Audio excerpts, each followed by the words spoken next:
Very much welcome to GAC Presents How to Invest in Stock Market Part 1. Hello friends, very much welcome to the very first episode of How to Invest in Stock Market from GAC.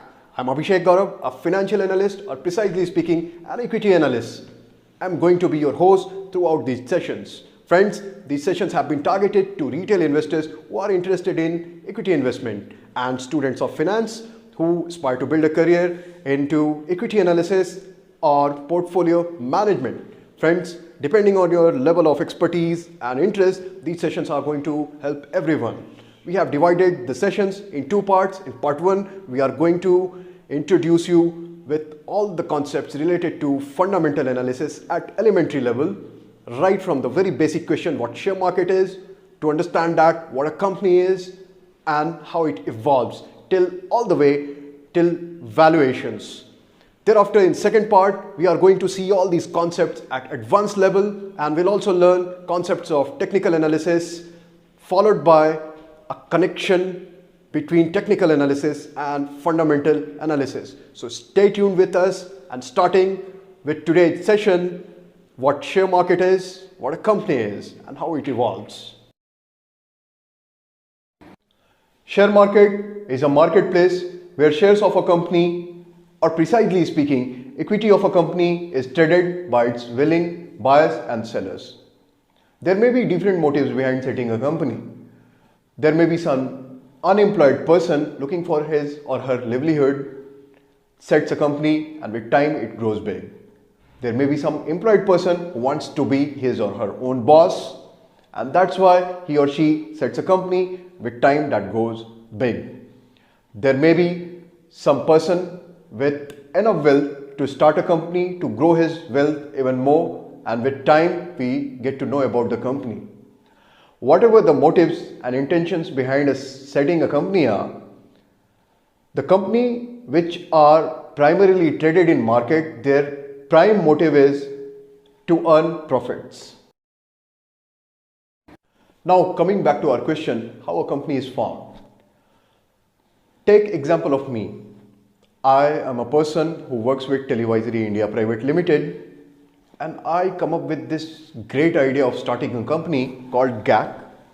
I am very much convinced that I have got enough money for initial investment, and thereafter in 2 to 3 years the business is going to generate some profits. So thereafter I start figuring it out. I start preparing a business plan that I am going to need a property and plant and machinery of around 10,000 rupees. Then I am going to need a raw material for around 5,000 rupees to start this business. In around 2 to 3 years, this business will break even, and thereafter it would start generating profits. Right now I have only 8,000 rupees with me. So what I do, I prepare a business plan, and thereafter I go to a bank telling them that I have got this great business idea where it is going to break even in 3 years, and for starting this business I need 15,000 rupees, where I am going to spend 10,000 rupees on property, plant and equipments, 5,000 rupees to buy my raw material, which I would further convert into finished goods. Thereafter bank too analyzes the business idea from their side, and once they are convinced that what I am claiming is right and the business can actually generate profits after 3 years or even some more time, which is not objectionable to them, they will extend me a loan of 7,000 rupees. Thus my company starts. At this point of time, it is very important to know that the company is a separate entity from me. GAC is a separate entity in itself, and I, who is the promoter of this company, I am a separate entity, and the company at this point of time, when it has already been formed, owes its promoter an equity of 8,000 rupees, and the company owes the bank a debt capital of 7,000 rupees. So these are two primary sources of capital to a company: equity capital and debt capital. Equity capital has been provided by the entrepreneur or the promoter of the company, entrepreneur, once who starts an enterprise, which is me in this case of this company, GAC. Debt capital is the debt provided to the company. So company GAC is a separate entity in itself and I am a separate entity. The company owes me 8,000 of equity liability to me, liability in terms of equity to me, and 7,000 of liability in terms of debt to the bank. It has borrowed the money. Now, with an equity capital of 8,000 rupees and debt capital of 7,000 rupees, I have already formed my company. I have got 15,000 rupees in my hand to start my operations. Out of those 15,000 rupees, of 10,000 rupees, I buy property and plant, which become an asset of the company, GAC. With the remaining 5,000, I buy raw material, which becomes an asset in terms of inventory of the company. Of those 5,000 rupees, I am not going to pay entire 5,000 rupees to my supplier. I am going to pay him only 3,000 rupees. Thus creating a liability in terms of payables of 2,000 rupees, which is going to be recorded under liability section as payables, which we can see here.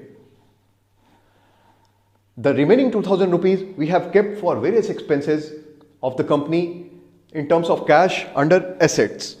Thus, with initial investment, equity investment of 8,000 rupees, we have created a company which has assets of around 17,000 rupees so far. 10,000 rupees property and plant, 5,000 rupees of inventory, cash 2,000 rupees. The sum total comes to be 17,000 rupees.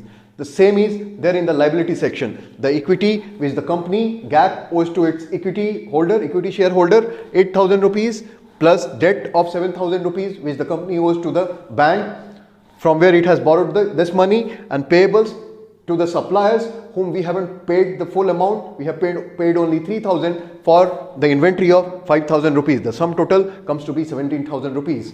17,000 rupees of assets equal to 17,000 of rupees of liabilities plus equity. Now we have already started our operations. Say in 3 years the company breaks even and company start generating profit. In 3.5 years I again come to know about a very good prospect which needs an investment of around 50,000 rupees, but I do not have that kind of money. In 3 years like this the company has grown only to be to have an asset of around 30,000 rupees. What do? I go to my local bank again and say them that with my initial investment and initial project, I have already started generating profits. You have already seen me doing business. I can do business and can generate profits. I again have come to know about this very good prospect which needs an investment of 50,000 rupees. Please extend me some more loan. The bank says that they can loan me only 30,000 rupees. From where will I get this additional capital of 20,000 rupees? So what I decide that I will bring my IPO, initial public offering. Means I would be raising that money from the public. Having sold them shares in the company. For that, I contact an investment bank telling them that this and this is the project. These are my operations up till now. We are a profitable company. We are a professional company. We want to introduce our shares to the share market so that the public can subscribe and we can raise the capital and start this very project. My investment bank tells me that we need to fulfill certain conditions stipulated by Securities and Exchange Board of India. This is a body set by government to safeguard the interests of investors. About this, we will explain in our later videos as well. So what I do, I try to fulfill all those conditions, and if those conditions are already prevailing in my company, I would intimate my investment banker about them, which would further convey that to the Security and Exchange Board of India. From there, I get a clearance, and thereafter, my investment banker helps me to get listed with National Stock Exchange and Bombay Stock Exchange, from where the general public now would subscribe to shares of our company. Now we have become public.